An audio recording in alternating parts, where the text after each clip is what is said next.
Hello and welcome to another episode of Conversation. Today we are going to discuss a very interesting topic, events promotions and especially PR. We have guest here. She has worked coming into an industry which is quite young and it's actually growing within the Tamils. And also she have actually worked quite extensively in youth activism and youth work in the grassroots. So let's welcome Navi Anand. Hello. Hi. So it's interesting that amazing when we actually looked at what you have done and your mind map, which actually explains all the things you have done so far. You just graduated, isn't it? I graduated last year, yeah. Last year. So within that span of time, the amount of work you have done or inspirations you had, it's amazing. So, starting from your school works and then you went into become a youth councillor in your council, which is in South London. Yeah, Greenwich Village. Yeah. Greenwich in South East London. South East London. So then you worked into and then I went to Queen Mary's? Queen Mary's, yeah, University of London. So how was that experience? Yeah, it was really fun. I studied economics with human geography there. It was 3 years, but to be honest, I kind of got involved in a lot of Tamil stuff. I got involved in Tamil Society. I was the president there when I was in my second year. But let's talk about your council experience. Okay, what you sure. did in the council? So basically, that was when I was really young, so that was when I was 13 and stuff. So we used to go to meetings, talk about how we can improve the services for, education services, and sometimes female services too. And then I joined the Labour Party when I was when you was 15? 15, yeah, so quite young. This is that legal age to join a party? Yeah, that's the earliest you can join. I was waiting until I turned 15 so I could actually join because I kind of knew I was a Labour supporter. And I kind of got really active there within my own constituency. So what kind of ideologies of Labour actually inspired you to join? Definitely the left-wing idea. I mean, my dad was very much into politics, so he's always advocated that from a very young age. A big fan of Tony Blair as well. So I grew up watching those things, hearing the stories of equality, equal rights. I loved the fact that they kind of supported things for females and young people as well. So that really encouraged me. And they're sort of the centre left. They're not too left. So definitely working that's with what society. bring into entrepreneurship because you wanted to be a kind of a capitalist in a way. Yeah, you could say that because I'm not a socialist by any means or a communist. I wouldn't go that left. So I'm a kind of I'm a practical. So you believe in talents and believe in definitely working hard. Yeah, you're working hard. Yes, definitely gets you to places. But obviously, so what did you do at Queen Mary? Yeah, I studied economics with human geography, which is a weird combination. But I had the social sides of economics. So you kind of applied. You studied economics, and it's applying the economics into real society, which was really good. So you decided to go into that. What was the inspiration behind that? Or is it I think I enjoyed it at school. I was very good, and to be honest, so what subjects did you do in school, like in A levels? So in A levels, I studied my parents biology, chemistry, maths, and I studied economics, and I studied politics as well, government and politics. Right. So yeah. So which is out of all, what would be the most interesting one, or I mean, obviously, politics is the one that I really enjoyed, the one that I didn't have to work as hard.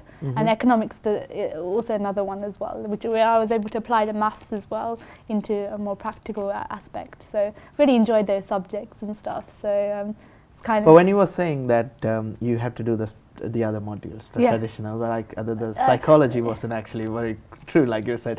Oh, the biology, chemistry. Is it the traditional Tamil upbringing? Yeah, definitely. I mean, obviously, even to study what I studied, I had to go for endless battles with my dad. Appa was like, you have to do medicine, you have to do dentistry, at least pharmacy, at least optometry. Why not? Or biomedicine. Why not? So, but when we have a conversation before, you actually said that kind of pressure from our parents really had an advantage on you compared to the the other kids growing up with you? Oh, definitely. I mean, that was my that's how my education roots and the idea of meritocracy kind of started for me, because I grew up in Southeast London, a lot of white working class people, and even when I was growing up in school, there was me and another girl called Teresa. We were the best in maths, we were the talented ones, and my friend Hasmeet as well. And the thing is, she was as good as me from year 7 right to year 11.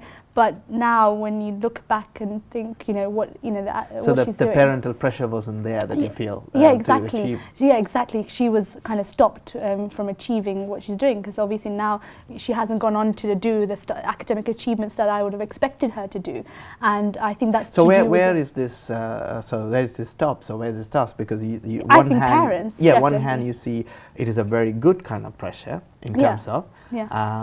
But obviously, and at some point you I myself, stereotype into, oh, this is the Tamil kind of my household. I know, because I think it's very much, I love the fact that Tamil parents encourage their children to achieve the maximum, so it gives them the option in life. And I think you should study up to the point where you've got your qualifications, then you can, there's at least you've got something to fall back on. Whatever I'm doing in my life, at least I've got my degree to hold me.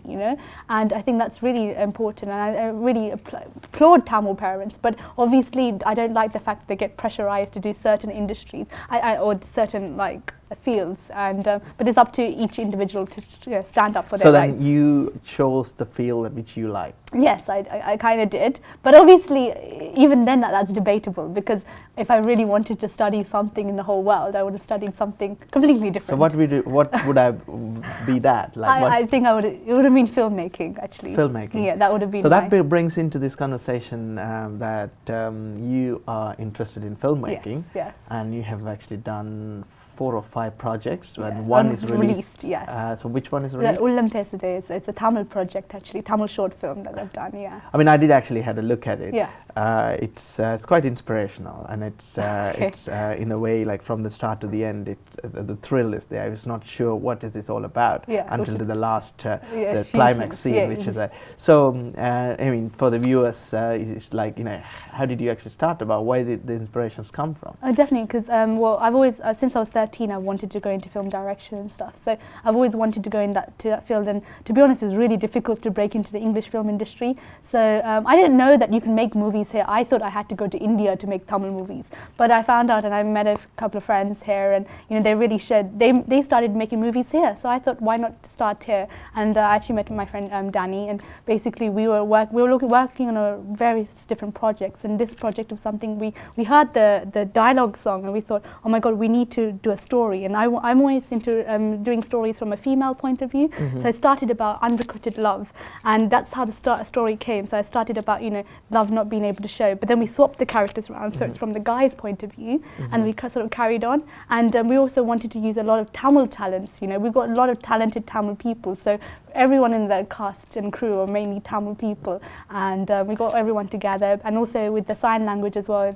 Actually, I don't want to spoil the surprise for people, but we actually hired an English tutor to get that. So we wanted to do it properly. Even the permission in central London, we got a permission from Dato Council as well, so we did it all legitly. And so now that is important, isn't it? If you wanted to go into an industry, learn about all the legalities and the rules of it, and don't want to step into anybody's toes and so on. It's amazing. So the other projects, are we looking forward that's going to come soon? Yeah, definitely, because we recently, I'm really happy that Yatra and his Jeeta, I think, started this awards called Sadhana Tamila, and for years Tamil people have been into the films, short films, music videos and songs, but we don't get appreciation or applaud as such, right? And there's no recognition as such, and because of these awards, there's something to aim for, something to look forward to, and we're really happy that we got best film and best actor for the last I mean, just out of curiosity, just because these things cost money and investments, because if you really want to go into full-time filmmaking, that's why it's still a hobby. It is. Even to be in a hobby at that level, like I saw the quality of the filmmaking, and in terms of the cameras you used, the soundtracks. So, how much would have cost a small 5-6 minutes short film like that? It cost a couple of thousand, to be honest with you, and that's the sort of money. I mean, I take it that that cost, Yeah. excluding casts like people who have actually start there. Yeah, I mean the cast was really good. They're all friends, so it was really good that we got a lot of things. I mean, with the cast, cinematography, some cinematography, some aspects you could make and do, but obviously you need to pay people a service because they actually are providing you something that no one else can do. But so it was kind of expensive, but it did cost quite a bit, and it's unfortunate because the reason why people are not going and we're not creating an industry for ourselves is because there isn't enough sponsors. I mean, if we could have people that would come and give us £1,000 or thousands of pounds to make this, we would be able to make quality products, and we will be able to create an industry, and definitely we'll be able to make a profit. So it's just an appeal to all the viewers who's looking all the rich people out there who want to make a difference. I can guarantee me and my team can work together and make sure you guys get a good turnover, a good revenue, good profit. It's interesting because I did do some research into the market. It's quite volatile in a way, and also there is a kind of a myth that you got to do films if it's Tamil films in India, if it's English films in Hollywood. Yeah. But we do have British talent, like most successful teledramas are from Britain, and some of them and Pinewood Studios is all out there. And James Bond. That's the only name it comes out. But there are great locations in Scotland and other areas. The UK is amazing, isn't it? So it's interesting that that would have been your desire or your career, but obviously you're doing it's always going to be a hobby. It's always going to be a hobby. It's always going to be there anyway. for me. So when you were in uni in Queen's Mary's, and when you were doing, what's the most interesting part of you took part, or anything that you can remember? No, I think obviously Tamil Society kind of defined my life there. Every morning I would come in, meet my committee, talk to them, and all the events that we did. I mean, even after I left and I wasn't president, I was involved heavily in the planning and organising of the events. So that's when I realised I wanted to be an event planner, because I realised I enjoyed the thrill and the stress of organising events, and I thought I was good at it because I was making profit. So I thought, okay, there must be something that let me ask a very key question here. Sure. All the parents will be interested to know, because if you're active within these societies and you spend a considerable amount of time, and how much of an impact that's going to have on your academic life and in your education, because that's where parents are more concerned. Definitely. Because there is the other things which not many actually looks at, is that the experience you gain, and the leadership qualities you gain through that, and the quality of taking responsibility. Now, keeping all of that in mind, would you say has this have affected your education in any way? Truthfully, I think it depends on the individual, really. I mean, it's down to you. If you would want to, if you want to pursue something, you will be focused enough to pursuing it. I think when I was doing my degree, I realised that, because my dream was to go into the civil service and work after my degree, because my degree was very catered towards the civil service, very government-based, very public service-based. So I think I was going to, that was my career route at the start. But I think while I was doing it, I realised that this wasn't going to be what I wanted to do. So obviously, because of that, my focus shifted on other things. But if you know this is what, if you're studying engineering and this is, you want to be an engineer, you will become an engineer, doesn't matter. And you use your other things as, extracurricular activities as such, For me, I think I realized my journey was going to be a bit different. So I think my focus was... Well, that's the part we are going to come into now, because I have seen this magazine, which is the Kalyana magazine, which many of the viewers would have actually seen, and it is one of the projects. So before going into that, you want to be an events planner? Yes, basically. So when I was doing events, I mean, I've also worked in the temple and done shows there and organised conferences and stuff.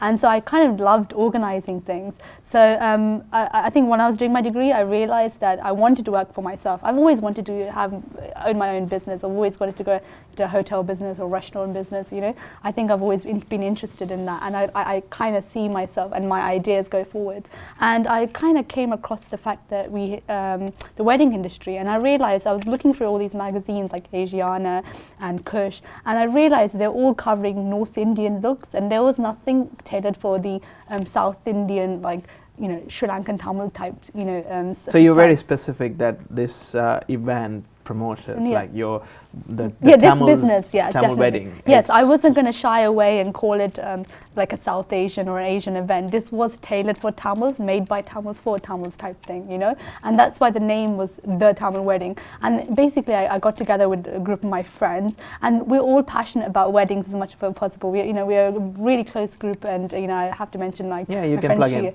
Yeah, my friends Shia and Kad, who are really biggest inspirations to sort of start this project as such, and also Echo 8. Without their help, I wouldn't have actually started them. I have to mention a few people here, I think, because when it comes to this business, it was actually when I met with people like Harry, Jay, Pradar and Sayan, who got together and said, why not do it as an Echo 8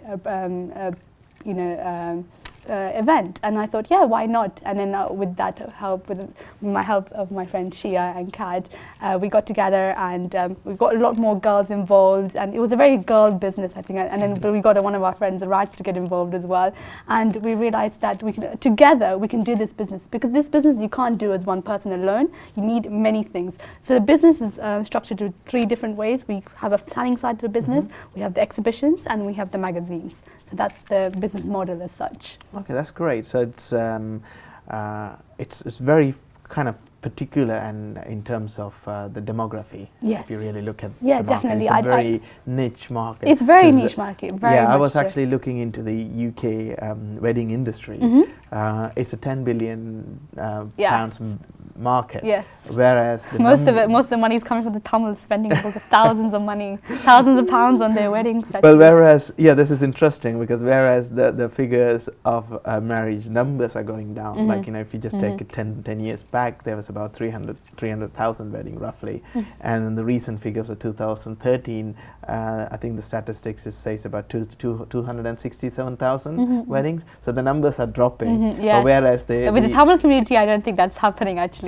More people want to get married faster, I think. I don't know, there's been a hype. This 2014. And just to throw some more figures in, that the average cost, they estimate is about 38,000 pounds. 40,000, yes, maybe. But I think it will be higher in a Tamil wedding. I definitely think so, with all the rituals, because we don't normally just have one ceremony. We have like a Hindu ceremony, sometimes have a civil ceremony, a reception. People are also going for mendis and sangeets as well. So it's a huge cost. I mean, I even know one of my friends who actually took out a bank loan of £25,000 to cover his side of the wedding, because the wife pays 25,000 and he pays 25,000, and to spend for one day 25,000 pounds, which you could easily put for a deposit in a house, really. Yeah. But it shows, the thing is, people do spend money for the wedding industry, and it is a growing industry. So definitely it's an industry where we can, there is a market and there is a gap. So that's what we want to fill. That's great, because I have seen the magazine producing the highest qualities possible. Yeah, and I have to thank Sujay of Lifestyle for that. And also, all the photos and all these things. I think it's Echo 8, is it? And we've used about 7 different photographers, but Echo 8 is the front cover. Yeah. So Echo 8 moments. So then, what it actually shows me that there is an industry is created now, because that's what was lacking in the UK among the Tamils. Because I mean, I regularly go to Canada and I see that the Canadian industry is amazing, isn't it? So that the Canadian industry they have all of these things, but it is not the kind of unique feature that you're trying to put in, because it has a fine tuning around the geography of the country. So it's amazing that you wanted to go into this. So I wanted to find out what it's the kind of the appetite of others around you, because you need to have makeup artists. Yes. You need to have photographers, editors, whole caterers. Yes. Because are they actually happy in terms of working in kind of a collaboration, whereas not just individually hired by the organizers? I think it's really nice to see that Tamil businesses are really open to this idea, because I was very hesitant. I knew the second generation owned businesses, they would be very keen because they're very open to new ideas, but I didn't think the older generation or the first generation, people who've been out, established names, will be interested. But I think they realized that if they want to remain and have their place in industry, they have to evolve and change and do all these new innovative things. I mean, nowadays with even decorations, people are opting for Indian party decorators because they offer a little more class, or they are going for an Indian caterer because the food is a bit nicer. So I think our Tamil businesses realize to keep on the track of things and what people want, that they need to change and evolve too. So that's why I think I was really keen. I mean, I had some people who've been in the industry for so many years, like Ruby Caterers and Arjun Video, who've been here for so many years. So let's get to some facts, strong facts about Tamil wedding. Yeah. Do you have facts about how many weddings happened in 2013? I mean, I'm trying my research really badly, but I do know that from my research from last year. This is 2013, yeah. 2013, I was in July, there was about roughly 45 weddings. In London? Yes, in London, in the month. Right. The June-July month. So June, July is the busiest. It's the busiest. That is the wedding season. That's the peak time for us. I mean, currently speaking, I've gone to quite a few weddings this month as well. So, it speaks. And also on the 29th of June last month, I knew of personally, because of the contacts I've had, that there was 9 weddings in London.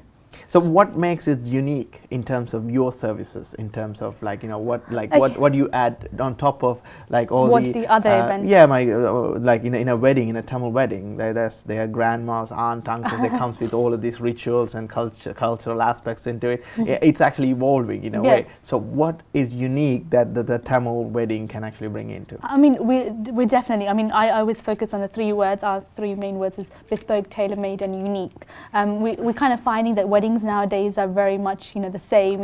It's like every Tom, Dick and Harry's wedding is exactly the same, just the color difference. But I really want people to put their own identity and their personality. But people are just too stressed and they can't actually focus, and we help them focus. And also currently the wedding event companies are out there. They're more like supplier based, as in they will tell you, use this photographer, use this makeup artist. The suppliers, the event companies, they're supplier based, as in they'll say go to this photographer or go to this makeup artist. But we want to be couple based, client based. So ask them what they want, offer them all the options, go for trials. So we want to be friends with everyone in the industry and try to give them the wider range and not just giving them a narrow choice. And that's why we're different. And we also want to keep up with the traditions as well. So we know. So that means that you do not invest in any other services, like some of the party organizers, they will have a hall, or they might have a supplier that they're connected to. So your model is that you're not connected to anyone. We're not connected. Okay, we're based for the client as well. So we have a 4-stage plan for the couples. So they're like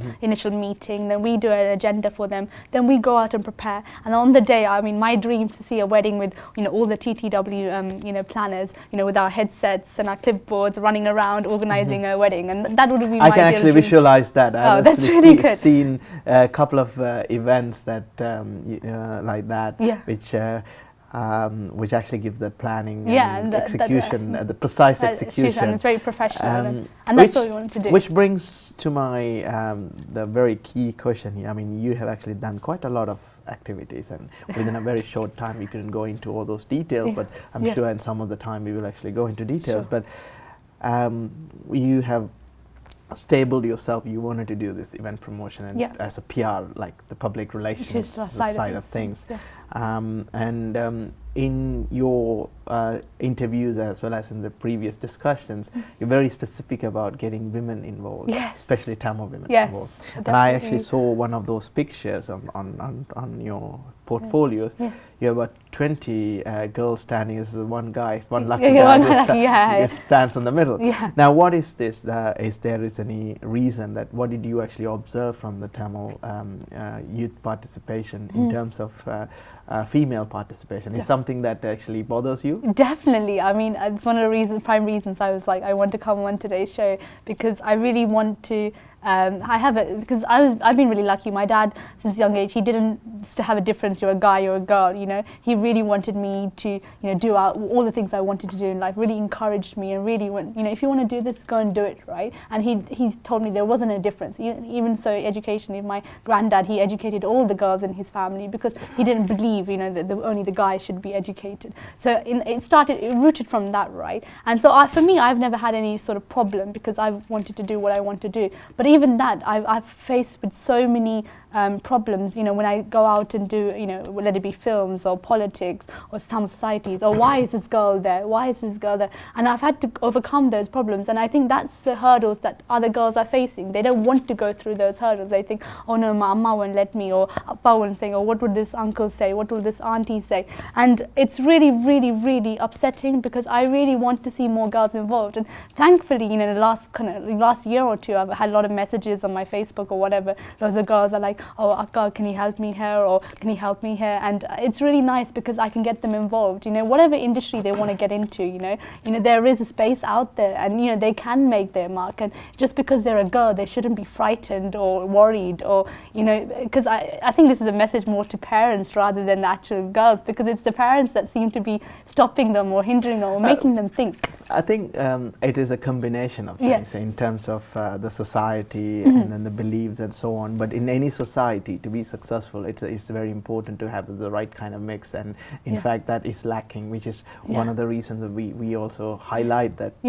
And you know, for the viewers, I can always guarantee, if you're looking for more female participation, like, you know, these kind of events can actually create awareness and bring a lot of role models into these. It's amazing. I mean, what would also do is that the cultural awareness, the shift, this paradigm shift won't happen overnight. Yes, it will definitely, take time. I But understand. I'm really glad that someone like you taking this, and you're passionate about this. Yes, I want to see more girls involved. I mean, I've always been saying that. I would say that's one of my dreams and goals in life, is to get more girls getting involved in all these things and like achieving them. I'm telling you that it brings immense happiness, and it really is stressful. I'm not going to say and lie and say it's all an easy ride and it's fantastic or whatever. You have to work hard. But if you want to achieve something which is out of the norm, achieve it. There is always people to help you. There is always people that will always encourage you. I mean, obviously you have the opposite too, but what industries do you don't you get that in? You know, it's just life. But you know, don't be shy. Don't feel like you know something's going to happen or anything. You know, it is something, you can do it. And I really hope after people watching the show that, you know, people actually, you know, more girls will get involved in, you know, their chosen respected hobbies or careers or whatever it is. You know. I'm quite inspired by what you have actually said, because one of the reasons of this program is we wanted to bring in more different kind of professions and ideas and how we can promote that. And it is really helpful. I mean, I'm really glad that you have tried out a lot of things, and you wanted to get into politics. Obviously, you have actually done quite a lot of consistent work, and you have this equality, and you know, looking at the wider community, seeking out to the general, the well-being of a people, and also try to help while preserving your identity. As Tamil, very specific about that. I kind of liked that. The sharpness that you were just coming out. So in fact, this is wish you luck with your endeavors, the Kalyana magazine, as well as the event planning, and hope you know, in the future you're going to do more events. And in fact, we will actually meet some point to review and see how we were doing. Yes, definitely. It would be good to bring the team as well. Definitely. Thank you very much for joining us for one more episode of Conversation. It's an inspirational youngster. Glad that we will have someone who decided to go into industry, like niche industries, and success is actually guaranteed in a way. So I wish you all the best on behalf of the Conversation team. Thank you very much for watching. Thank you.